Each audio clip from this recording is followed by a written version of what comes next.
Hi friends, mastmaga.comಗೆ ಸ್ವಾಗತ. ನಾನು ಅಮರ್ ಪ್ರಸಾದ್. ರಾಷ್ಟ್ರ ರಾಜಧಾನಿ ದಿಲ್ಲಿ ಮೇಲಿನ ಅಧಿಕಾರದ ಕುರಿತು ಕೇಜ್ರಿವಾಲ್ ವರ್ಸಸ್ ಮೋದಿ ಸರ್ಕಾರದ ಕೇಂದ್ರ ಸರ್ಕಾರದ ಈ ಜಂಗಿ ಕುಸ್ತಿ ಅಥವಾ ದಿಲ್ಲಿ ಸರ್ಕಾರ ವರ್ಸಸ್ ಕೇಂದ್ರ ಸರ್ಕಾರದ ಈ ಫೈಟ್ ಮತ್ತೆ ಜೋರಾಗಿದೆ. ದಿಲ್ಲಿ ಸರ್ಕಾರಕ್ಕೆ ಹೆಚ್ಚಿನ ಪವರ್ ಕೊಟ್ಟಿದ್ದ ಸುಪ್ರೀಂ ಕೋರ್ಟ್ನ ನಿರ್ಣಯದ ವಿರುದ್ಧವೇ ಮೋದಿ ಸರ್ಕಾರ ಸುಗ್ರೀವಾಜ್ಞೆ ತಂದಿದೆ. ದಿಲ್ಲಿ ಸಲುವಾಗಿ ಈಗ ಸುಪ್ರೀಂ ಕೋರ್ಟ್ ಮತ್ತು ಕೇಂದ್ರ ಸರ್ಕಾರದ ನಡುವೆ ಯುದ್ಧ ನಡೀತಾ ಇದೆ. ಭಾರತದ ಇತಿಹಾಸದಲ್ಲೇ ಇದು ಮಹತ್ವದ ಬೆಳವಣಿಗೆಯಾಗಿ ದಾಖಲಾಗೋ ಎಲ್ಲ ಲಕ್ಷಣಗಳಿವೆ. ಯಾವುದೋ ದಿಲ್ಲಿ ಕೇಂದ್ರ ಸರ್ಕಾರ ನಮ್ದೇನು ಹೋಗುತ್ತೆ ಅಂತ ಅನ್ಕೋಬೇಡಿ ದಯವಿಟ್ಟು ಕೂಡ. ಇದು ಬಹಳ ಬಹಳ ಇಂಪಾರ್ಟೆಂಟ್ ಸ್ನೇಹಿತರೆ. ರಿಪೀಟ್ ಮಾಡ್ತೀವಿ, ಭಾರತದ ಇತಿಹಾಸದಲ್ಲೇ ಇದು ಮಹತ್ವದ ಬೆಳವಣಿಗೆಯಾಗಿ ದಾಖಲಾಗೋ ಲಕ್ಷಣಗಳಿವೆ. ಕೇಂದ್ರ ಪ್ರಜಾಪ್ರಭುತ್ವದ ಡ್ಯಾಡಿನ ಅಥವಾ ನ್ಯಾಯಾಂಗ ಪ್ರಜಾಪ್ರಭುತ್ವದ ಡ್ಯಾಡಿನ ಅಥವಾ ದೇಶದ ಸಂಸತ್ತು ಪಾರ್ಲಿಮೆಂಟ್ ಇದು ಪ್ರಜಾಪ್ರಭುತ್ವದ ಡ್ಯಾಡಿನ ಅಥವಾ ಸುಪ್ರೀಂ ಕೋರ್ಟ್ ಪ್ರಜಾಪ್ರಭುತ್ವದ ಡ್ಯಾಡಿನ ಅನ್ನೋ ಫೈಟ್ ಇಲ್ಲಿ ಒಂದು ಸ್ಪಷ್ಟ ರೂಪವನ್ನು ಪಡೆದುಕೊಳ್ಳೋ ಸಾಧ್ಯತೆ ಇದೆ. ಹಾಗಿದ್ರೆ ರಾಷ್ಟ್ರ ರಾಜಧಾನಿಯಲ್ಲಿ ಏನಾಗ್ತಾ ಇದೆ, ಕೇಂದ್ರ ಸರ್ಕಾರ ತಂದಿರೋ ಸುಗ್ರೀವಾಜ್ಞೆಯಲ್ಲಿ ಅಂಥದ್ದು ಏನಿದೆ, ಇದಕ್ಕೆ ಸುಪ್ರೀಂ ಕೋರ್ಟ್ ಹೇಗೆ ರಿಯಾಕ್ಟ್ ಮಾಡುತ್ತೆ? ಪ್ರಜಾಪ್ರಭುತ್ವದಲ್ಲಿ ಯಾರು ಪವರ್ಫುಲ್, ಕೇಂದ್ರ ಸರ್ಕಾರನ ಅಥವಾ ಸುಪ್ರೀಂ ಕೋರ್ಟ? ಕೇಂದ್ರ ಸರ್ಕಾರ ಅನ್ನೋಕ್ಕಿಂತ ಹೆಚ್ಚಾಗಿ ದೇಶದ ಪಾರ್ಲಿಮೆಂಟ ಅಥವಾ ಸುಪ್ರೀಂ ಕೋರ್ಟ? ಸಂಪೂರ್ಣ ವಿವರವನ್ನ ಈ ವಿಡಿಯೋದಲ್ಲಿ ಚರ್ಚೆ ಮಾಡ್ತಾ ಹೋಗೋಣ. ಸ್ನೇಹಿತರೆ, ನಾವು ಈ ವಿಚಾರದಲ್ಲಿ ಕೇಂದ್ರ ಮತ್ತು ಸುಪ್ರೀಂ ಸಂಘರ್ಷವನ್ನ ಅರ್ಥ ಮಾಡ್ಕೋಬೇಕು ಅಂದ್ರೆ ಸ್ವಲ್ಪ ದಿಲ್ಲಿಯ ಇತಿಹಾಸವನ್ನ ಅರ್ಥ ಮಾಡ್ಕೋಬೇಕು. ದಿಲ್ಲಿ ಮೊದಲಿಂದಲೂ ತೋಮರರು, ಚೌಹಾಣರು, ದಿಲ್ಲಿ ಸುಲ್ತಾನರು, ಮೊಘಲರು, ನಂತರ ಬ್ರಿಟಿಷರಿಗೂ ಕೂಡ ರಾಜಧಾನಿಯಾಗಿತ್ತು.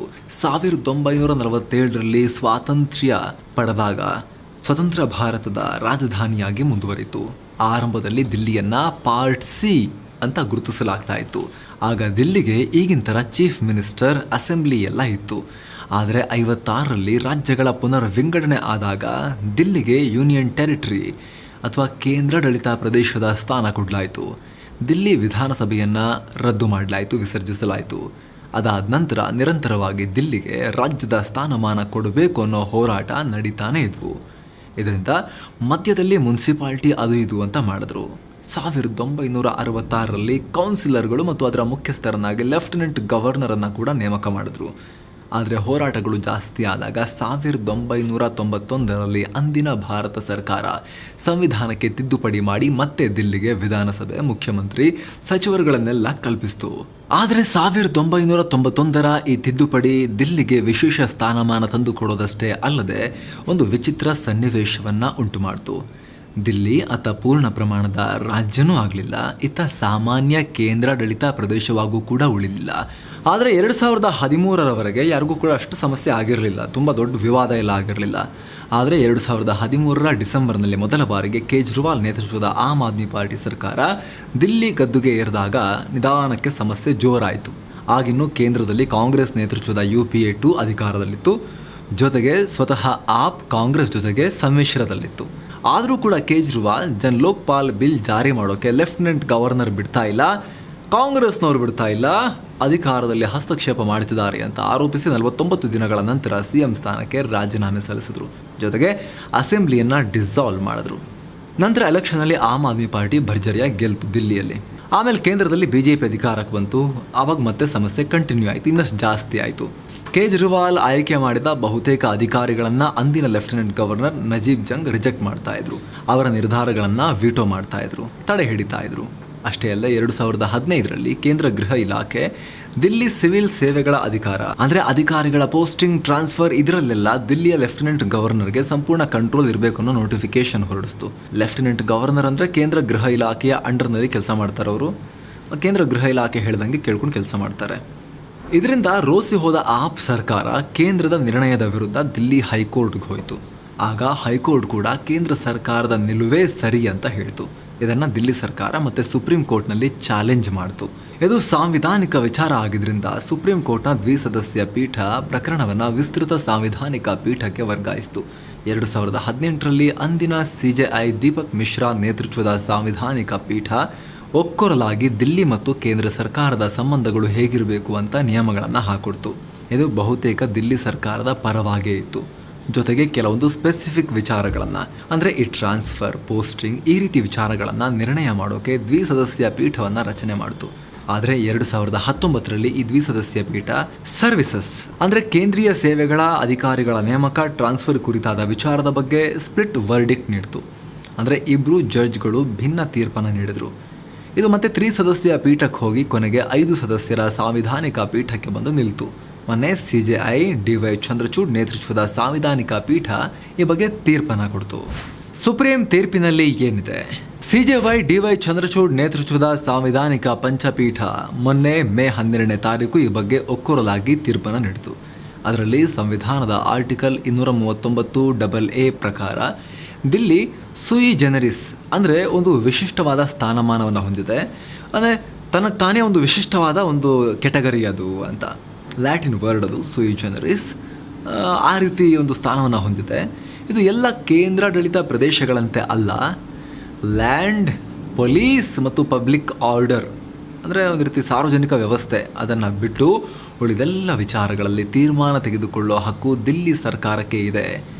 ಅಧಿಕಾರಿಗಳ ನೇಮಕ, ಟ್ರಾನ್ಸ್ಫರ್ ವಿಚಾರಗಳಲ್ಲಿ ದಿಲ್ಲಿ ಸರ್ಕಾರದ ನಿರ್ಣಯ ಅಂತಿಮ. ರಾಷ್ಟ್ರ ರಾಜಧಾನಿ ದಿಲ್ಲಿಯ ಆಡಳಿತ ಸೇವೆಗಳಲ್ಲಿ ದಿಲ್ಲಿ ಸರ್ಕಾರಕ್ಕೆ ಶಾಸಕಾಂಗ ಮತ್ತು ಕಾರ್ಯಾಂಗದ ಅಧಿಕಾರ ಇದೆ ಅಂತ ಹೇಳ್ತು. ಜೊತೆಗೆ ಚುನಾಯಿತ ಸರ್ಕಾರಕ್ಕೆ ಆಡಳಿತದ ಮೇಲೆ ಅಧಿಕಾರ ಇರಬೇಕು. ಇದು ಸಂವಿಧಾನದ ಬೇಸಿಕ್ ಸ್ಟ್ರಕ್ಚರ್ ಮತ್ತು ಫೆಡರಲಿಸಮ್ ಅನ್ನು ಗಟ್ಟಿಗೊಳಿಸುತ್ತೆ ಅಂತ ಅಭಿಪ್ರಾಯಪಡ್ತು. 8 ವರ್ಷದ ಕಾನೂನು ಹೋರಾಟದ ಬಳಿಕ ಆಮ್ ಆದ್ಮಿ ಪಾರ್ಟಿಯಂತೂ ಗೆಲುವನ್ನು ಪಟಾಕಿ ಸಿಡಿಸಿ ಸ್ವೀಟ್ ಹಂಚಿ ಸಂಭ್ರಮಿಸಿತು. ತೀರ್ಪು ಬಂದ ಒಂದೇ ವಾರದಲ್ಲಿ ಹಲವಾರು ಅಧಿಕಾರಿಗಳನ್ನು ಚೇಂಜ್ ಅಂತ ಚೇಂಜ್ ಮಾಡ್ತಾ ಹೋದರು ಕೇಜ್ರಿವಾಲ್. ಬಹಳ ಜನ ಇಲ್ಲಿಗಿದು ಎಂಡ್ ಆಯಿತು ಅಂತ ಅಂದ್ಕೊಂಡಿದ್ರು. ಆದರೆ ಕೇಂದ್ರ ಸರ್ಕಾರ ನಿನ್ನೆ ರಾತ್ರಿ ಸುಪ್ರೀಂ ಕೋರ್ಟ್ ನಿರ್ಣಯವನ್ನು ನಲ್ಲಿಫೈ ಅಂದರೆ ರದ್ದಾಗುವಂತೆ ಒಂದು ಸುಗ್ರೀವಾಜ್ಞೆಯನ್ನು ಹೊರಡಿಸಿದೆ. ಆರ್ಡಿನೆನ್ಸನ್ನು ಪಾಸ್ ಮಾಡಿದೆ. ಸಂಸತ್ನಲ್ಲಿ ಅಥವಾ ವಿಧಾನಮಂಡಲದಲ್ಲಿ ಮಸೂದೆಯನ್ನು ಮಂಡಿಸದೇನೆ ಈಗ ಏನಾಗುತ್ತೆ, ಕಾನೂನು ಮಾಡೋದು ಯಾರು? ಪಾರ್ಲಿಮೆಂಟು. ಇಲ್ಲಿ ವಿಧಾನಸಭೆ. ಇಲ್ಲಿ ಆಗಬೇಕಲ್ವಾ ಶಾಸನಗಳು, ಮಸೂದೆಗಳು ಮಂಡನೆಯಾಗಿ ಶಾಸನಗಳಾಗಿ ಜಾರಿ ಆಗಬೇಕಲ್ವಾ. ಆದರೆ ಸುಗ್ರೀವಾಜ್ಞೆ ಅಂದರೆ ಏನು ಅಂತ ಹೇಳಿದ್ರೆ, ಈ ರೀತಿ ಶಾಸನ ಸಭೆಗಳಲ್ಲಿ ಮಂಡಿಸದೇನೆ ಅರ್ಜೆಂಟಾಗಿ ಯಾವುದಾದ್ರೂ ಆದೇಶವನ್ನು ಜಾರಿಗೆ ತರಬೇಕು ಅಂತಿದ್ರೆ, ಕಾನೂನಾಗಿ ಜಾರಿಗೆ ತರಬೇಕು ಅಂತ ಇದ್ದರೆ ರಾಷ್ಟ್ರಪತಿಗಳು ಅಥವಾ ರಾಜ್ಯದಲ್ಲಿ ರಾಜ್ಯಪಾಲರ ಸೈನನ್ನು ಪಡೆದು ಜಾರಿಗೆ ತರ್ತಾರೆ. ಕೇಂದ್ರ ಸರ್ಕಾರದ ಸಚಿವ ಸಂಪುಟ ಈ ಆದೇಶವನ್ನು ಜಾರಿ ಮಾಡುತ್ತೆ. ಅದಕ್ಕೆ ರಾಷ್ಟ್ರಪತಿಗಳು ಸೈನ್ ಹಾಕ್ತಾರೆ. ಇದಕ್ಕೆ ಸುಗ್ರೀವಾಜ್ಞೆ ಅಂತ ಹೇಳ್ತಾರೆ. ಇಂಗ್ಲೀಷ್ನಲ್ಲಿ ಆರ್ಡಿನನ್ಸ್ ಅಂತಾರೆ. ಸಂಸತ್ತು ಅಥವಾ ವಿಧಾನಸಭೆ ನಡೆದೇ ಇದ್ದಾಗ ಮಾತ್ರ ಈ ಸುಗ್ರೀವಾಜ್ಞೆಯನ್ನು ತರಬಹುದು. ಪಾರ್ಲಿಮೆಂಟ್ ಅಥವಾ ಇಲ್ಲಿ ವಿಧಾನಸಭೆಯಲ್ಲಿ ಸೆಷನ್ ನಡೀತಿರಬೇಕಾದ್ರೆ ಸುಗ್ರೀವಾಜ್ಞೆಯನ್ನು ಜಾರಿ ಮಾಡೋ ಹಾಗಿಲ್ಲ. ಬಟ್ ಈ ಹಿಂದೆ ನಿಮಗೆ ಗೊತ್ತಿರ್ಬೋದು, ಪಾರ್ಲಿಮೆಂಟ್ ಹೌಸಲ್ಲಿದ್ದಾಗಲೇ ಸುಗ್ರೀವಾಜ್ಞೆ ಹೊರಡಿಸಿ ವಿವಾದ ಎಲ್ಲ ಉಂಟು ಮಾಡಿಕೊಂಡಿದ್ರು ಈಗಿನ ಕೇಂದ್ರ ಸರ್ಕಾರದವರು, NDA ಸರ್ಕಾರದವರು. ಬಟ್ ಹಂಗೆ ಮಾಡೋಂಗಿಲ್ಲ. ಆದರೆ ಈ ರೀತಿ ಸೂಪರ್ ಪವರನ್ನು ಕೊಡಲಾಗಿದೆಯಾದರೂ ಕೂಡ ಕೇಂದ್ರ ಸರ್ಕಾರಕ್ಕೆ ರಾಷ್ಟ್ರಪತಿಗಳ ಮೂಲಕ ಈ ರೀತಿ ಕಾನೂನನ್ನು ತುರ್ತಾಗಿ ಜಾರಿಗೊಳಿಸುವ ಅಧಿಕಾರವನ್ನು ಕೊಟ್ಟಿದ್ದರೂ ಕೂಡ ಅಲ್ಲೊಂದು ಕಂಡೀಷನ್ ಅಪ್ಲೈ ಆಗುತ್ತೆ. ಏನು ಅಂತ ಹೇಳಿದ್ರೆ, ನೆಕ್ಸ್ಟ್ ಅಧಿವೇಶನ ಶುರುವಾದ 6 ವಾರಗಳ ಒಳಗೆ ಅದಕ್ಕೆ ಒಪ್ಪಿಗೆಯನ್ನು ಪಡಿಬೇಕು ಅಂತ. ಇದು ಸಂಸತ್ತು ಅಥವಾ ವಿಧಾನಸಭೆಯಿಂದ ಒಪ್ಪಿಗೆಯನ್ನು ಪಡಿಬೇಕು, ಇಲ್ಲಾಂದರೆ ರದ್ದಾಗಿ ಹೋಗುತ್ತೆ ಅಂತ. ಟೋಟಲ್ ವರ್ಷಕ್ಕೆ 2 ಬಾರಿ ನಡೀಬೇಕು ಅಂತ ಇರುತ್ತಲ್ಲ, ನಡೀಲೇಬೇಕು ಸೆಷನ್ ಪಾರ್ಲಿಮೆಂಟ್ದು. ಹಾಗಾಗಿ ಇದನ್ನು 6 ತಿಂಗಳು 6 ವಾರ ಅಂತ ಪರಿಗಣಿಸಲಾಗುತ್ತೆ ಒಂದು ಸುಗ್ರೀವಾಜ್ಞೆಯ ಲೈಫ್ ಟೈಮನ್ನು, ಅದರ ಲೈಫನ್ನು, ವ್ಯಾಲಿಡಿಟಿಯನ್ನು. ಇಷ್ಟು ತಿಂಗಳು ಇದಕ್ಕೆ ದಮ್ಮಿರುತ್ತೆ, ಕಾನೂನಾಗಿ ಇದು ಜಾರಿಯಲ್ಲಿರುತ್ತೆ ಅಂತ. ಆಮೇಲೆ ರದ್ದಾಗಿ ಹೋಗುತ್ತೆ, ಮತ್ತೆ ಸುಗ್ರೀವಾಜ್ಞೆಯನ್ನು ಹೊಸದಾಗಿ ಹೊರಡಿಸಬೇಕಾಗತ್ತೆ. ಸೊ ಈ ರೀತಿ ಈಗ ಕೇಂದ್ರ ಸರ್ಕಾರ ದಿಲ್ಲಿ ವಿಚಾರದಲ್ಲಿ ಸುಪ್ರೀಂ ನಿರ್ಣಯದ ವಿರುದ್ಧ ರಾಷ್ಟ್ರಪತಿಗಳ ಮೂಲಕ ಸುಗ್ರೀವಾಜ್ಞೆಯನ್ನು ಹೊರಡಿಸಿದೆ. ಈ ಹಿಂದೆ ಆಗಲೇ ಇಲ್ವಾ, ಬಹಳ ಸಲ ಆಗಿದೆ. ಸುಗ್ರೀವಾಜ್ಞೆಯ ಅಸ್ತ್ರವನ್ನು ಬಹಳ ಸಲ ಬಳಸ್ಕೊಳ್ಳಲಾಗಿದೆ. ಆದರೆ ಸುಪ್ರೀಂ ಕೋರ್ಟ್ ನಿರ್ಧಾರವನ್ನು ಉಲ್ಟಾ ಮಾಡೋಕೆ ಬಳಸಿದಂಥ ಉದಾಹರಣೆಗಳು ಬಹಳ ಏನಿಲ್ಲ. ಇಂಥದಕ್ಕೆ ದೊಡ್ಡ ಎಕ್ಸಾಂಪಲ್ ಸಿಗೋದು ಯಾವುದು ಅಂತ ಹೇಳಿದ್ರೆ, ರಾಜೀವ್ ಗಾಂಧಿ ಸರ್ಕಾರ ಸುಪ್ರೀಂ ಕೋರ್ಟ್ನ ನಿರ್ಧಾರವನ್ನು ಉಲ್ಟಾ ಮಾಡಿದ್ದು ಶಾಬಾನೋ ಕೇಸ್ನಲ್ಲಿ. ಆವಾಗ ಆರ್ಡಿನೆನ್ಸ್ ಅಂತಲ್ಲ, ಈ ರೀತಿ ತೀರ್ಮಾನವನ್ನು ಶಾಬಾನೋ ಕೇಸ್ನಲ್ಲಿ ಆ ಮುಸ್ಲಿಂ ಮಹಿಳೆಯ ಪರವಾಗಿ ಸುಪ್ರೀಂ ಕೋರ್ಟ್ ತೀರ್ಪನ್ನು ಕೊಟ್ಟಾಗ ಮುಸ್ಲಿಂ ಸಮುದಾಯ ಇದು ನಮ್ಮ ಪರ್ಸನಲ್ ಲಾ ಮೇಲೆ ದಾಳಿ ಅಂತ ಹೇಳಿ ಆಕ್ರೋಶ ವ್ಯಕ್ತಪಡಿಸಿದಾಗ ಸುಪ್ರೀಂ ಕೋರ್ಟ್ ನಿರ್ಧಾರವನ್ನು ಉಲ್ಟಾ ಮಾಡೋಕೆ ರಾಜೀವ್ ಗಾಂಧಿ ಸರ್ಕಾರ ಸಂಸತ್ನಲ್ಲಿ ಕಾನೂನನ್ನು ಪಾಸ್ ಮಾಡಿತ್ತು. ಈಗ ನರೇಂದ್ರ ಮೋದಿ ಸರ್ಕಾರ ಕೂಡ ಅದೇ ರೀತಿ ದಿಲ್ಲಿ ವಿಚಾರದಲ್ಲಿ ದಿಲ್ಲಿ ರಾಜ್ಯ ಸರ್ಕಾರದ ಪರವಾಗಿ ಸುಪ್ರೀಂ ಕೋರ್ಟ್ನ ಸಾಂವಿಧಾನಿಕ ಪೀಠ ಕೊಟ್ಟಿದ್ದ ಆದೇಶವನ್ನು ಉಲ್ಟಾ ಮಾಡೋಕೆ ಶಾಸಕಾಂಗದ ಪವರನ್ನು ಚಲಾಯಿಸೋಕೆ, ಸರ್ಕಾರದ ಪಾರ್ಲಿಮೆಂಟ್ನ ಪವರನ್ನು ಚಲಾಯಿಸೋಕೆ ಮುಂದಾಗಿದ್ದಾರೆ.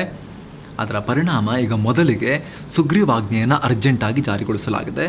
ನೆಕ್ಸ್ಟ್ ಇದು ಕಾನೂನು ಹೋರಾಟ ಆಗ್ಬೋದು, ಆದರೆ ನೆಕ್ಸ್ಟ್ ಸ್ಟೆಪ್ಪೇ 6 ತಿಂಗಳ ಒಳಗಡೆ ಇದನ್ನು ಪಾರ್ಲಿಮೆಂಟ್ನಲ್ಲೂ ಕೂಡ ಪಾಸ್ ಮಾಡಿಕೊಳ್ಳೋ ಪ್ರಯತ್ನವನ್ನು ಸರ್ಕಾರ ನಡೆಸುತ್ತೆ. ಸುಗ್ರೀವಾಜ್ಞೆಯಲ್ಲಿ ಏನಿದೆ? National capital territory of Delhi amendment ordinance 2023 ಅನ್ನೋ ಈ ಸುಗ್ರೀವಾಜ್ಞೆ ಪ್ರಕಾರ ದಿಲ್ಲಿಯಲ್ಲಿ ಈಗ national capital civil service authority NCCSA ಅನ್ನೋ ಒಂದು ಹೊಸ ಅಥಾರಿಟಿಯನ್ನು ಸ್ಥಾಪಿಸಲಾಗಿದೆ. ಇದರ ಮುಖ್ಯಸ್ಥರು ದಿಲ್ಲಿಯ ಮುಖ್ಯಮಂತ್ರಿಯೇ ಆಗಿರ್ತಾರೆ. ಆದರೆ ಅವರ ಜೊತೆಗೆ ಚೀಫ್ ಸೆಕ್ರೆಟರಿ ಮತ್ತು ದಿಲ್ಲಿ ಗೃಹ ಇಲಾಖೆಯ ಪ್ರಿನ್ಸಿಪಲ್ ಸೆಕ್ರೆಟರಿ ಇರ್ತಾರೆ. ಅಧಿಕಾರಿಗಳ ನೇಮಕ, ಟ್ರಾನ್ಸ್ಫರ್ ಮತ್ತು ವಿಜಿಲೆನ್ಸ್ ಅಂದರೆ ACB ಮತ್ತಿತರೆ ಡಿಪಾರ್ಟ್ಮೆಂಟ್ಗೆ ಸಂಬಂಧಪಟ್ಟ ವಿಚಾರಗಳನ್ನು ಈ ಸಮಿತಿನೇ ನೋಡ್ಕೊಳ್ಳುತ್ತೆ ಅಂದರೆ ಇವರೇ ಡಿಸಿಷನ್ ತಗೊಳ್ಳಲ್ಲ, ಅದನ್ನು ಲೆಫ್ಟಿನೆಂಟ್ ಗವರ್ನರ್ಗೆ ಶಿಫಾರಸು ಮಾಡ್ತಾರೆ ಅವರು. ಇವರ ರೆಕಮೆಂಡೇಷನ್ಸ್ ಮೇಲೆ ಲೆಫ್ಟಿನೆಂಟ್ ಗವರ್ನರ್ ನೇಮಕ, ಟ್ರಾನ್ಸ್ಫರ್ ಎಲ್ಲ ಮಾಡ್ಬೋದು. ಆದರೆ ಇಲ್ಲಿ ನಾವು ಗಮನಿಸಬೇಕಾದ ಅಂಶ ಅಂದರೆ ಈ ಚೀಫ್ ಸೆಕ್ರೆಟರಿ ಮತ್ತು ಪ್ರಿನ್ಸಿಪಲ್ ಸೆಕ್ರೆಟರಿಯನ್ನು ಕೂಡ ಕೇಂದ್ರ ಸರ್ಕಾರವೇ ನೇಮಿಸಿರುತ್ತೆ. ಹೀಗಾಗಿ ಕೇಜ್ರಿವಾಲ್ರ ಯಾವುದೇ ಡಿಸಿಷನನ್ನು ಅವರು ಈಸಿಯಾಗಿ ವಿಟೋ ಮಾಡ್ಬೋದು. ಯಾಕಂದರೆ ಸಮಿತಿಯಲ್ಲಿ ಇವರು ಇಬ್ಬರು ಇರ್ತಾರೆ, ಕೇಜ್ರಿವಾಲ್ ಒಬ್ಬರೇ ಇರ್ತಾರೆ. ಇದು ಸಾಲದು ಅಂತ ಯಾವುದೇ ವಿಚಾರದಲ್ಲಿ ಭಿನ್ನಾಭಿಪ್ರಾಯ ಬಂದರೆ ಅದನ್ನು ದಿಲ್ಲಿ ಲೆಫ್ಟಿನೆಂಟ್ ಗವರ್ನರ್ಗೆ ವರ್ಗಾಯಿಸಬೇಕು. ಅಲ್ಲಿ LG ಏನು ಹೇಳ್ತಾರೋ ಅದೇ ಫೈನಲ್ ಅಂತ ಸುಗ್ರೀವಾಜ್ಞೆಯಲ್ಲಿ ಹೇಳಲಾಗಿದೆ. ಇನ್ನು ದಿಲ್ಲಿ ವಿಧಾನಸಭೆ ವ್ಯಾಪ್ತಿಗೆ ಬರದೇ ಇರೋ ವಿಚಾರಗಳಲ್ಲಿ ಅಧಿಕಾರಿಗಳು ತಮ್ಮ ವಿವೇಚನೆಯಂತೆ ಸ್ವತಂತ್ರವಾಗಿ ನಿರ್ಧಾರ ಕೈಗೊಳ್ಳಬಹುದು ಅಂತ ಕೂಡ ಸುಗ್ರೀವಾಜ್ಞೆಯಲ್ಲಿ ತಿಳಿಸಲಾಗಿದೆ. ಹಾಗೆ ಸಚಿವರು ಯಾವುದೇ ನಿರ್ಧಾರ ತೆಗೆದುಕೊಂಡಾಗ ಅದು ಸೆಕ್ರೆಟರಿಗಳಿಗೆ ಸರಿ ಅನ್ನಿಸ್ಲಿಲ್ಲ ಅಂದರೆ ಅದನ್ನು LGಯ ಗಮನಕ್ಕೆ ತರಬೇಕು ಅಂತ ಹೇಳಲಾಗಿದೆ. ಅಂದರೆ ಈ ಸುಗ್ರೀವಾಜ್ಞೆ ಕೇವಲ ಅಧಿಕಾರಿಗಳ ನೇಮಕ, ಟ್ರಾನ್ಸ್ಫರ್ ಅಷ್ಟೇ ಅಲ್ಲದೆ ಬೇರೆ ವಿಚಾರಗಳಲ್ಲೂ ಕೂಡ ಕೈ ಹಾಕಿದೆ. ದಿಲ್ಲಿಯ ಡಿಸಿಷನ್ ಮೇಕಿಂಗ್ ಪವರ್ನ ಲೆಫ್ಟಿನೆಂಟ್ ಗವರ್ನರ್ ಕೈಗೆ ಕ್ಲಿಯರ್ ಆಗಿ ಕೊಟ್ಟಿದೆ ಅನ್ನೋದು ಮಾತ್ರ ಇಲ್ಲಿ ಸ್ಪಷ್ಟವಾಗುತ್ತೆ, ಕ್ಲಿಯರ್ ಆಗುತ್ತೆ. ಆದರೆ ಕೇಂದ್ರ ಮಾತ್ರ ಈ ಸುಗ್ರೀವಾಜ್ಞೆಯಿಂದ ಶಾಸನಬದ್ಧವಾಗಿ ದಿಲ್ಲಿ ಆಡಳಿತದಲ್ಲಿ ದೇಶದ ಜನರ ಜೊತೆಗೆ ದಿಲ್ಲಿ ಜನರ ಆಸಕ್ತಿಯನ್ನು ಬ್ಯಾಲೆನ್ಸ್ ಮಾಡ್ತಿದ್ದೀವಿ ಅಂತ ಹೇಳಿದೆ. ಅಂದರೆ ಅವರ ಪ್ರಕಾರ ದಿಲ್ಲಿ ರಾಷ್ಟ್ರದ ರಾಜಧಾನಿ. ಇಲ್ಲಿ ದಿಲ್ಲಿ ಜನರು ಅಷ್ಟೇ ಅಲ್ಲ, ಇಡೀ ದೇಶದ ಜನರು ಅಧಿಕಾರವನ್ನು ಹೊಂದಿರ್ತಾರೆ. ದಿಲ್ಲಿ ಸರ್ಕಾರ ದಿಲ್ಲಿ ಜನರಿಂದ ಆಯ್ಕೆಯಾಗಿದೆ, ಆದರೆ ನಾವು ಅಂದರೆ ಕೇಂದ್ರ ಸರ್ಕಾರ ಇಡೀ ದೇಶದ ಜನರಿಂದ ಆಯ್ಕೆಯಾಗಿದ್ದೀವಿ. ಹೀಗಾಗಿ ನಮ್ಮ ಹಕ್ಕು ಜಾಸ್ತಿ ಇರಬೇಕು ಅನ್ನೋದು ಕೇಂದ್ರ ಸರ್ಕಾರದ ವಾದ. ಈಗ ಮುಂದೇನಾಗ್ಬೋದು ಅನ್ನೋ ಪ್ರಶ್ನೆಗೆ ದಿಲ್ಲಿ ಸರ್ಕಾರ ಡೆಫಿನೆಟ್ ಆಗಿ ಸುಗ್ರೀವಾಜ್ಞೆಯನ್ನು ಮತ್ತೆ ಕೋರ್ಟ್ನಲ್ಲಿ ಪ್ರಶ್ನೆ ಮಾಡೋಕೆ ಹೋಗುತ್ತೆ. ಕೋರ್ಟ್ನಲ್ಲಿ ಸಂಘರ್ಷ ಮುಂದುವರಿಯುತ್ತೆ. ಕೇಂದ್ರ ಸರ್ಕಾರ ಕೂಡ ಈಗ ಅದನ್ನು ಡಿಫೆಂಡ್ ಮಾಡ್ಕೋಬೇಕಾಗತ್ತೆ. ಸುಪ್ರೀಂ ಕೋರ್ಟ್ನ ಆದೇಶವನ್ನು, ಸಾಂವಿಧಾನಿಕ ಪೀಠದ ಆದೇಶವನ್ನು ಕೇಂದ್ರ ಸರ್ಕಾರ ಸುಗ್ರೀವಾಜ್ಞೆ ಮೂಲಕ ಅಥವಾ ದೇಶದ ಸಂಸತ್ತು ಹೊಸ ಕಾನೂನನ್ನು ಪಾಸ್ ಮಾಡೋ ಮೂಲಕ ಅದನ್ನು ರದ್ದು ಮಾಡ್ಬೋದನ್ನೋ ಪ್ರಶ್ನೆ ಮೂಡ್ಬೋದು. ಸುಪ್ರೀಂ ಕೋರ್ಟ್ನ ಸಾಂವಿಧಾನಿಕ ಪೀಠ ಕೊಟ್ಟ ಆದೇಶಕ್ಕೆ ವಿರುದ್ಧವಾಗಿ ಮಾಡೋಕ್ಕೆ ಬರೋದಿಲ್ಲ. ಆದರೆ ಸುಪ್ರೀಂ ಕೋರ್ಟ್ ಆದೇಶವನ್ನು ಹೊರಡಿಸಬೇಕಾದ್ರೆ ಯಾವ ವಿಚಾರವನ್ನು ಇಟ್ಕೊಂಡು ಆದೇಶವನ್ನು ಹೊರಡಿಸಿತ್ತೋ ಆ ವಿಚಾರವನ್ನೇ ರಿಮೂವ್ ಮಾಡುವ ಕಾನೂನನ್ನು ಸಂಸತ್ತು ಪಾಸ್ ಮಾಡಬಹುದು ಅಂತ ಕಾನೂನು ತಜ್ಞರು ಹೇಳ್ತಾ ಇದ್ದಾರೆ. ಹಾಗಾಗಿ ಬಹಳ ಇಂಟ್ರೆಸ್ಟಿಂಗ್ ಆಗಿರುತ್ತೆ ಈ ಕೇಸ್ನಲ್ಲಿ. ಸುಪ್ರೀಂ ಕೋರ್ಟ್ನಲ್ಲಿ ಕೇಂದ್ರ ಸರ್ಕಾರದ ವಾದ, ಸುಪ್ರೀಂ ಕೋರ್ಟ್ನ ಪ್ರಶ್ನೆಗಳು ಯಾವ ದಿಕ್ಕಿನಲ್ಲಿ ಸಾಗುತ್ತೆ, ಆಮ್ ಆದ್ಮಿ ಪಾರ್ಟಿ ಏನು ಹೇಳುತ್ತೆ ಅಂತ. ಆಮ್ ಆದ್ಮಿ ಪಾರ್ಟಿ ಹೇಳ್ತಿರೋದು ಸಂವಿಧಾನಿಕವಾದಂತಹ ವ್ಯಾಖ್ಯಾನಗಳನ್ನು ಸುಪ್ರೀಂ ಕೋರ್ಟ್ ಮೊನ್ನೆ ಮೇ 5ರ ತೀರ್ಪಿನಲ್ಲಿ ಮಾಡಿದೆ. ಸ್ಪಷ್ಟವಾಗಿ ಸುಪ್ರೀಂ ಕೋರ್ಟ್ ಹೇಳಿದೆ ಮೇ 5ನೇ ತಾರೀಕಿನ ತೀರ್ಪಿನಲ್ಲಿ, ಸಂವಿಧಾನದ ಆರ್ಟಿಕಲ್ 239 AA ಪ್ರಕಾರ ದಿಲ್ಲಿ ಸರ್ಕಾರಕ್ಕೆ ಈ ಹಕ್ಕುಗಳನ್ನು ಕೊಡಬೇಕು ಅಂತ ಹೇಳಿದೆ. ಅದು ಸಂವಿಧಾನಿಕವಾಗಿ ವ್ಯಾಖ್ಯಾನ ಮಾಡಿರೋದು, ಸಾಂವಿಧಾನಿಕ ವ್ಯಾಖ್ಯಾನ. ಅದನ್ನು ನೀವು ಓವರ್ ಟರ್ನ್ ಮಾಡಬೇಕು ಆ ಡಿಸಿಷನ್ನ ಸುಪ್ರೀಂ ಕೋರ್ಟ್ದು ಅಂತ ಹೇಳಿದ್ರೆ ನೀವು ಸಂವಿಧಾನಕ್ಕೆ ತಿದ್ದುಪಡಿಯನ್ನು ಮಾಡಬೇಕಾಗತ್ತೆ. ಒಂದು ಕಾನೂನು ಪಾಸ್ ಮಾಡಿಕೊಂಡು, ನಾರ್ಮಲ್ ಕಾನೂನು ಪಾಸ್ ಮಾಡಿಕೊಂಡು ನೀವು ಅದನ್ನು ಚೇಂಜ್ ಮಾಡೋಕ್ಕಾಗಲ್ಲ ಅಂತ ಆಮ್ ಆದ್ಮಿ ಪಾರ್ಟಿ ವಾದ ಮಾಡುತ್ತೆ. ಅದಕ್ಕೆ ಕೇಂದ್ರ ಸರ್ಕಾರ ಏನು ಹೇಳುತ್ತೆ ಅಂತ ಹೇಳಿದ್ರೆ, ನಾವು ಸುಪ್ರೀಂ ಕೋರ್ಟ್ ವಿಚಾರದಲ್ಲಿ ನಾವೇನು ಹೇಳ್ತಾ ಇಲ್ಲ, ಸುಪ್ರೀಂ ಕೋರ್ಟ್ನ ನಿರ್ಧಾರವನ್ನು ನಾವು ಪ್ರಶ್ನೆ ಮಾಡ್ತಾ ಇಲ್ಲ. ಅವರು ಆರ್ಟಿಕಲ್ 239 ವ್ಯಾಖ್ಯಾನ ಮಾಡಿದಾರಾ, ಮಾಡಲಿ. ನಾವೇನು ಚೇಂಜ್ ಮಾಡಿದ್ದು ಗೊತ್ತಾ, 239 ಸಂವಿಧಾನಕ್ಕೆ 1991ರಲ್ಲಿ ಅದನ್ನು ಇನ್ಸರ್ಟ್ ಮಾಡಲಾಯಿತು, ಸೇರಿಸಲಾಯಿತು. ಅದು ಸಂವಿಧಾನದಲ್ಲಿ ಒಂದು ಪ್ರಾವಿಷನ್ ಅಷ್ಟೇ. ಅದು ಅದರ ಅಂಡರ್ನಲ್ಲಿ, ಆ ಪ್ರಾವಿಷನ್ ಅಂಡರ್ನಲ್ಲಿ ನಾವು national capital territory of Delhi ಆ್ಯಕ್ಟನ್ನು ನಾವು ಆಮೇಲೆ ತಂದಿದ್ದು. ಆರ್ಟಿಕಲ್ 239 ಸಂವಿಧಾನದ ಒಂದು ಪ್ರಾವಿಷನ್, ಅದರ ಅಂಡರ್ನಲ್ಲಿ national capital territory of Delhi ಆ್ಯಕ್ಟನ್ನು ನಾವು ತಂದಿದ್ದು. ನಾವೀಗ ಈ ಆ್ಯಕ್ಟ್ಗೆ ನಾವು ಚೇಂಜ್ ಮಾಡಿದ್ದೀವಿ, ಈ ಆ್ಯಕ್ಟನ್ನು ತಿದ್ದುಪಡಿ ಮಾಡಿದ್ದೀವಿ ಅಂತ ಕೇಂದ್ರ ಸರ್ಕಾರ ಹೇಳುತ್ತೆ. ಆದರೂ ಕೂಡ ಕೇಂದ್ರ ಸರ್ಕಾರ ಈ ರೀತಿ ಹೇಳಿದರೂ ಕೂಡ ಅಲ್ಲಿ ಜಸ್ಟಿಫೈ ಮಾಡ್ಕೋಬೇಕಾಗತ್ತೆ ಕೋರ್ಟ್ನಲ್ಲಿ, ಅಥವಾ ಕೋರ್ಟಿಗೆ ಸಮಾಧಾನ ಮಾಡಬೇಕಾಗತ್ತೆ. ಇಲ್ಲ, ಆರ್ಟಿಕಲ್ 239 ಸಂಬಂಧಪಟ್ಟಂತೆ ನೀವೇನು ತೀರ್ಮಾನವನ್ನು ಮಾಡಿದಿರೋ, ಸಾಂವಿಧಾನಿಕ ಪೀಠ ಏನು ಆದೇಶವನ್ನು ಹೊರಡಿಸಿದೆಯೋ ಅದನ್ನು ಇಲ್ಲೇನೂ ನಾವು ಹಾಳು ಮಾಡ್ತಾ ಇಲ್ಲ, ಅಲ್ಲಿ ಅದಕ್ಕೇನು ಕೂಡ ನಾವು ಅಡಚಣೆಯನ್ನು ಉಂಟು ಮಾಡ್ತಾ ಇಲ್ಲ, ನಿಮ್ಮ ತೀರ್ಪನ್ನು ನಾವು ಪ್ರಶ್ನೆ ಮಾಡ್ತಾ ಇಲ್ಲ, ಅದ್ರ ಸುದ್ದಿಗೆ ನಾವು ಹೋಗಲಿಲ್ಲ. ನಾವು ಕೇವಲ ಈ ಆ್ಯಕ್ಟನ್ನು ತಿದ್ದುಪಡಿ ಮಾಡಿದ್ದೀವಿ, ನಮ್ಮ ಅಧಿಕಾರ ತಿದ್ದುಪಡಿ ಮಾಡೋದು ನಾವು ಮಾಡಿದ್ದೀವಿ, ನಿಮ್ಮ ಆದೇಶವನ್ನು ಇದು ಉಲ್ಲಂಘನೆ ಮಾಡಲ್ಲ ಅಂತ ಕೇಂದ್ರ ಸರ್ಕಾರ ಜಸ್ಟಿಫೈ ಮಾಡ್ಕೋಬೇಕಾಗತ್ತೆ. ಅಗೇನ್ ಈ ಕಾನೂನು ಹೋರಾಟ ಬಹಳ ವರ್ಷಗಳ ಕಾಲ ಈಗ ಮುಂದುವರಿಯುತ್ತೆ. ಕೇಜ್ರಿವಾಲ್ ಸರ್ಕಾರ ಮತ್ತು ಕೇಂದ್ರ ಸರ್ಕಾರದ ನಡುವಿನ ಬೀದಿ ಜಗಳ ಈ ವಿಚಾರದಲ್ಲಿ ಮುಂದುವರಿಯುತ್ತೆ. ಸದ್ಯಕ್ಕೆ ಕೇಂದ್ರ ಸರ್ಕಾರವೇ ಅಪ್ಪರ್ ಹ್ಯಾಂಡ್ ಮಾಡಿಕೊಂಡಿದೆ ಈ ಕೇಸ್ನಲ್ಲಿ. ಯಾಕಂದರೆ ಕೇಂದ್ರ ಸರ್ಕಾರ ಸುಗ್ರೀವಾಜ್ಞೆ ಹೊರಡಿಸಿದೆ. ನೆಕ್ಸ್ಟ್ ಸೆಷನಲ್ಲಿ ಅದನ್ನು ಕಾನೂನು ಕೂಡ ಪಾಸ್ ಮಾಡ್ಕೋತಾರೆ. ಅಷ್ಟು ಆಯಿತು ಅಂತ ಹೇಳಿದ್ರೆ ಮತ್ತು 5 ವರ್ಷನೋ 6 ವರ್ಷನೋ ಸುದೀರ್ಘವಾಗಿ ಇದೆಲ್ಲ ಎಳೆದಾಟ ನಡೆಯುತ್ತೆ. ಹಾಗಾಗಿ ಅಲ್ಲಿ ತನಕವೂ ಕೂಡ ಕೇಂದ್ರ ಸರ್ಕಾರದ ಪವರ್ ದಿಲ್ಲಿ ಮೇಲೆ ಸ್ಥಾಪಿತವಾಗೇ ಇರುತ್ತೆ. ಆದರೆ ಸ್ನೇಹಿತರೆ, ಪ್ರಶ್ನೆ ಏನು ಅಂತ ಹೇಳಿದ್ರೆ, ಈ ದೇಶದಲ್ಲಿ ಯಾರು ಅಲ್ಟಿಮೇಟ್ ಬಾಸ್ ಈ ಡೆಮಾಕ್ರಸಿದು ಅಂತ, ಈ ಪ್ರಜಾಪ್ರಭುತ್ವದ ಅಲ್ಟಿಮೇಟ್ ಬಾಸ್ ಯಾರು ಅಂತ. ಪ್ರಜಾಪ್ರಭುತ್ವದ ಅಲ್ಟಿಮೇಟ್ ಬಾಸ್ ಪಾರ್ಲಿಮೆಂಟ್, ದೇಶದ ಸಂಸತ್ತು. ಅಂದರೆ ಜನರ ಪ್ರತಿನಿಧಿಗಳು, ಇವರೇ ಅಲ್ಟಿಮೇಟ್ ಬಾಸ್ ಅಂತ ಹೇಳಿ ಕೇಂದ್ರ ಸರ್ಕಾರದ ನಿಲುವು ಮುಂಚಿನಿಂದಲೂ ಕೂಡ. ಸುಪ್ರೀಂ ಕೋರ್ಟ್ ಈ ಡೆಮಾಕ್ರಸಿಯ ಕಾವಲುಗಾರ, ಈ ದೇಶದ ಸಂವಿಧಾನ ಅದು ಯಾರ್ದು? ನಾವಲ್ವೇನ್ರಿ ಅದನ್ನು ಡಿಫೈನ್ ಮಾಡೋದು? ಅದರ ಅರ್ಥ ಸಂವಿಧಾನ ಅಂದರೆ ಹಿಂಗಿರಿ, ಈ ಆರ್ಟಿಕಲ್ ಅಂದರೆ ಈ ರೀತಿ ಅರ್ಥ ಬರುತ್ತೆ ರೀ, ತೆಗಿರ್ರಿ, ಇದು ಬೇಡ, ಇದಿರಲಿ ಅಂತ ಹೇಳೋದು ನಾವಲ್ವೇನ್ರಿ ಅಂತ ಕೋರ್ಟ್ ಮುಂಚಿನಿಂದಲೂ ಕೂಡ ಅವರು ಒಂದು ಅಪಹರಣವನ್ನು ತೆಗೆದುಕೊಳ್ಳೋ ಪ್ರಯತ್ನವನ್ನು ಅವರು ಕೂಡ ನಡೆಸ್ತಾ ಇರ್ತಾರೆ. ಈ ಟಾಮ್ ಆ್ಯಂಡ್ ಜೆರ್ರಿ ಆಟ ನಡೀತಾನೆ ಬರ್ತಾ ಇದೆ ಭಾರತದಲ್ಲಿ, ಈ ಶಾಸಕಾಂಗ ಮತ್ತು ನ್ಯಾಯಾಂಗದ ನಡುವೆ. ಶಾಸಕಾಂಗದಲ್ಲಿ ನಿಮಗೆ ಕಾರ್ಯಾಂಗವೂ ಕೂಡ ಸೇರಿಕೊಂಡಿರುತ್ತೆ. ಬಟ್ ನಾವಿಲ್ಲಿ ಶಾಸಕಾಂಗ ಅಂತ ಇಟ್ಕೊಳ್ಳೋಣ. ಶಾಸನಗಳ ವಿಚಾರ, ಕಾನೂನು ವಿಚಾರ ಆಗಿರೋದ್ರಿಂದ ಶಾಸಕಾಂಗ ವರ್ಸಸ್ ನ್ಯಾಯಾಂಗ ಈ ರೀತಿ ನಡೀತಾನೆ ಇರುತ್ತೆ. ಆದರೆ ಸ್ನೇಹಿತರೆ, ನೀವು ನಮ್ಮನ್ನು ಕೇಳಿದ್ರೆ ನಮ್ಮ ಅಂಡರ್ಸ್ಟ್ಯಾಂಡಿಂಗ್ ಏನು ಅಂದರೆ, ಕಾನೂನು ತಜ್ಞರು ಇದಕ್ಕೆ ಸಂಬಂಧಪಟ್ಟಂತೆ ಇನ್ನಷ್ಟು ಕ್ಲಿಯರಾಗಿ ವ್ಯಾಖ್ಯಾನ ಮಾಡ್ಬೋದೇನೋ, ಆದರೆ ನಮ್ಮ ಅಧ್ಯಯನದ ಪ್ರಕಾರ, ನಮ್ಮ ಅಂಡರ್ಸ್ಟ್ಯಾಂಡಿಂಗ್ ಪ್ರಕಾರ, ಸುಪ್ರೀಂ ಕೋರ್ಟ್ ಏನೇ ಆದೇಶವನ್ನು ಹೊರಡಿಸಿದ್ರೂ ಕೂಡ ಅಲ್ಟಿಮೇಟ್ಲಿ ಈ ದೇಶದ ಜನ ಮತ್ತು ಈ ದೇಶದ ಶಾಸಕಾಂಗ, ಅಂದರೆ ಜನರಿಂದ ಆಯ್ಕೆಯಾಗಿ ಹೋಗಿರುವ ಜನಪ್ರತಿನಿಧಿಗಳು, ಅವರ ಜನರ ಒಪಿನಿಯನನ್ನು ಪ್ರತಿನಿಧಿಸ್ತಾರೆ.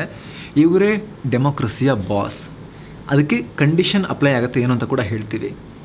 ಸುಪ್ರೀಂ ಕೋರ್ಟ್ ಏನೇ ಮಾಡಲಿ ಅದನ್ನು ಓವರ್ ಟರ್ನ್ ಮಾಡುವ, ಹೊಸ ಕಾನೂನನ್ನು ಜಾರಿಗೊಳಿಸುವ, ಸಂವಿಧಾನಕ್ಕೆ ತಿದ್ದುಪಡಿ ಮಾಡುವ ಅಧಿಕಾರ ದೇಶದ ಪಾರ್ಲಿಮೆಂಟ್ಗೆ ಇದೆ. ಸುಪ್ರೀಂ ಕೋರ್ಟ್ನ ಕೆಲಸ ಕಾನೂನು ಜಾರಿ ಮಾಡೋದಲ್ಲ, ಕಾನೂನನ್ನು ರಚಿಸೋದು ಅವ್ರ ಕೆಲಸ ಅಲ್ಲ. ಶಾಸನಗಳನ್ನು ರಚಿಸೋದು ಶಾಸಕಾಂಗದ ಕೆಲಸ. ಜನರ ಅಭಿಪ್ರಾಯವನ್ನು ಒಳಗೊಂಡಂತೆ ಅವರು ಅದನ್ನು ಮಾಡಬೇಕು. ಆ ಕಾನೂನು ಅಥವಾ ಶಾಸನ ಜಾರಿಯಾದ ಮೇಲೆ, ಸಂವಿಧಾನ ತಿದ್ದುಪಡಿ ಎಲ್ಲ ಇವರು ಮಾಡಿದ ಮೇಲೆ, ಅಥವಾ ಸಂವಿಧಾನದಲ್ಲಿ ಹೊಸದನ್ನು ಸೇರಿಸಿದಾಗ, ನೆಕ್ಸ್ಟ್ ಕೇಸ್ ಬಂದಾಗ ಆ ಶಾಸನದ ಪ್ರಕಾರ ಸರಿಯೋ ತಪ್ಪೋ ಅಂತ ಡಿಸೈಡ್ ಮಾಡೋದು, ಅದನ್ನು ವ್ಯಾಖ್ಯಾನ ಮಾಡೋದಷ್ಟೇ ಸುಪ್ರೀಂ ಕೋರ್ಟ್ನ ಕೆಲಸ. ಹಾಗಾಗಿ ಇದರಲ್ಲಿ ಯಾವಾಗಲೂ ಕೂಡ ದೇಶದ ಪಾರ್ಲಿಮೆಂಟ್ಗೆ ಅಪ್ಪರ್ ಹ್ಯಾಂಡ್ ಇದ್ದೇ ಇರುತ್ತೆ. ಆದರೆ ಜುಡಿಷಿಯಲ್ ರಿವ್ಯೂ ಅನ್ನೋ ಒಂದು ವ್ಯವಸ್ಥೆ ಕೂಡ ನಮ್ಮ ದೇಶದಲ್ಲಿದೆ. ಯಾವುದಾದ್ರೂ ಸರ್ಕಾರ ಜನ ವಿರೋಧಿಯಾಗಿ ನಡೆದುಕೊಂಡರೆ, ಜನ ವಿರೋಧಿಯಾದ ಶಾಸನಗಳನ್ನು ತಂದರೆ ಅದನ್ನು ಕ್ವಶನ್ ಮಾಡೋ, ಅದನ್ನು ರಿವ್ಯೂ ಮಾಡೋ, ವಿಮರ್ಶಿಸುವ ಅಧಿಕಾರ ಕೂಡ ಸುಪ್ರೀಂ ಕೋರ್ಟ್ಗಿದೆ. ಎಲ್ಲಕ್ಕಿಂತ ವಿಶೇಷವಾಗಿ ಏನೇ ಬದಲಾವಣೆಗಳನ್ನು ಮಾಡ್ಬೋದು ಇವರು, ಅವಕಾಶ ಇದೆ ಶಾಸಕಾಂಗಕ್ಕೆ, ಪಾರ್ಲಿಮೆಂಟ್ಗೆ. ಆದರೆ ಸಂವಿಧಾನದ ಮೂಲ ಆಶಯಗಳು ಅಂತ ಒಂದಷ್ಟಿದೆ. ಸಂವಿಧಾನದಲ್ಲಿ ಜನರಿಗೆ ಕೊಟ್ಟಿರೋ ಹಕ್ಕುಗಳಾಗಿರ್ಬೋದು ಅಥವಾ ಕರ್ತವ್ಯಗಳಾಗಿರ್ಬೋದು, ಬೇಸಿಕ್ ಫಂಕ್ಷನಿಂಗ್, ನಮ್ಮ ದೇಶ ಅಂದರೆ ಈ ರೀತಿ ಅನ್ನೋ ಮೂಲ ಆಶಯ ಇದೆಯಲ್ಲ, ಬೇಸಿಕ್ ಸ್ಟ್ರಕ್ಚರ್ ಆಫ್ ಕಾನ್ಸ್ಟಿಟ್ಯೂಷನ್ ಇದೆಯಲ್ಲ, ಅದನ್ನು ಚೇಂಜ್ ಮಾಡೋಕ್ಕೆ ಅಧಿಕಾರವೇ ಯಾರಿಗೂ ಇಲ್ಲ ಅನ್ನೋದು ಕೂಡ ಅತ್ಯಂತ ಸ್ಪಷ್ಟವಾಗಿ ನಮ್ಮ ಸಂವಿಧಾನದಲ್ಲಿದೆ. ಸುಪ್ರೀಂ ಕೋರ್ಟ್ ಕೂಡ ಇದನ್ನು ಪದೇ ಪದೇ ಹೇಳಿದೆ. ತುರ್ತು ಪರಿಸ್ಥಿತಿಯ ನಂತರ ಬಂದಂತಹ ಜನತಾ ಸರ್ಕಾರ ಕೂಡ ಇದಕ್ಕೆ ಸಂಬಂಧಪಟ್ಟ ಹಾಗೆ ಅತ್ಯಂತ ಕಠಿಣ ನಿಯಮಗಳನ್ನು ಮಾಡಿಬಿಟ್ಟಿದೆ. ಸಂವಿಧಾನದ ಬೇಸಿಕ್ ಸ್ಟ್ರಕ್ಚರನ್ನು ಯಾರೂ ಕೂಡ ಚೇಂಜ್ ಮಾಡೋಕ್ಕೆ ಆಗಲ್ಲ, ಆ ರೀತಿಯ ವ್ಯವಸ್ಥೆಯನ್ನು ದೇಶದಲ್ಲಿ ಮಾಡಿಕೊಳ್ಳಲಾಗಿದೆ. ತದನಂತರದ ಬಹುತೇಕ ಹೆಚ್ಚಿನ ಸುಪ್ರೀಂ ಕೋರ್ಟ್ ಆರ್ಡರ್ಗಳಲ್ಲೂ ಕೂಡ ಈ ವಿಚಾರ ಮೆನ್ಷನ್ ಆಗಿದೆ. ಸಂವಿಧಾನದ ಮೂಲ ಆಶಯವನ್ನು ಯಾರೂ ಕೂಡ ಚೇಂಜ್ ಮಾಡೋ ಹಾಗಿಲ್ಲ. ಹಾಗಾದರೆ ಸಂವಿಧಾನದ ಬೇಸಿಕ್ ಸ್ಟ್ರಕ್ಚರ್ನಲ್ಲಿ ಏನಿದೆ? ಸುಪ್ರಿಮಸಿ ಆಫ್ ದಿ ಕಾನ್ಸ್ಟಿಟ್ಯೂಷನ್, ಅಂದರೆ ಕಾನ್ಸ್ಟಿಟ್ಯೂಷನ್ನೇ ಸುಪ್ರೀಂ ಅನ್ನೋದಿದೆ. Sovereign, democratic and republican nature of the Indian polity, ಅಂದರೆ ಸಾರ್ವಭೌಮ, ಪ್ರಜಾಸತ್ತಾತ್ಮಕ ಮತ್ತು ಗಣತಂತ್ರದ ಗುಣವನ್ನು ಈ ದೇಶ ಹೊಂದಿದೆ ಅನ್ನೋದು. Secular character of the constitution, ಅಂದರೆ ಸಂವಿಧಾನದಲ್ಲಿ ಜಾತ್ಯತೀತ ಗುಣ ಇರೋದು. ಹಾಗೆ separation of powers between the legislature and executive and the judiciary, ಅಂದರೆ ನ್ಯಾಯಾಂಗ, ಶಾಸಕಾಂಗ ಮತ್ತು ಕಾರ್ಯಾಂಗದ ನಡುವಿನ ಅಧಿಕಾರದ ಹಂಚಿಕೆಯಲ್ಲಿ ಏನು ಕಾನ್ಸ್ಟಿಟ್ಯೂಷನಲ್ಲಿ ಕೊಡಲಾಗಿದೆ ಆ ವಿಚಾರ. Federal character of the constitution, ಅಂದರೆ ಒಕ್ಕೂಟ ಗುಣ, ನಮ್ಮ ಸಂವಿಧಾನದಲ್ಲಿರೋ ಒಕ್ಕೂಟ ಗುಣ.